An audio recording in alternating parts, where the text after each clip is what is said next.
Dapat agad kumilos ang Kamara at agad talakayin ang legislated wage hike bill. Itong panawagan po ni Senator J.V. Ejercito kasunod po ng paghahain ng mga mambabatas ng kani-kanilang bersyon ng panukalang batas na dagdag sahod sa mga manggagawa sa pribadong sektor.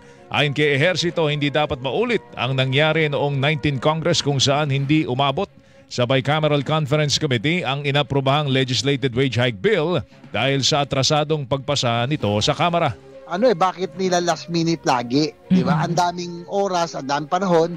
Ito pong legislated wage hike, ang daming oras, 1 year and a half. So hopefully this time around, hindi na po maulit yun.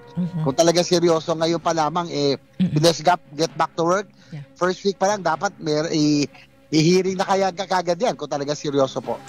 Naniniwala naman si Ejercito na mas mabilis na maipapasa ang legislated wage hike bill kung maisasama ito sa priority measures ng Legislative Executive Development Advisory Council o LEDAC. Pag nasa LEDAC po yan, priority measures, halos lahat naman po doon.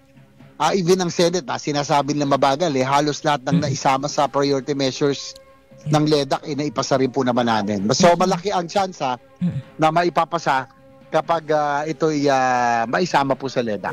Tinig po ni Senador J.V. Ejercito.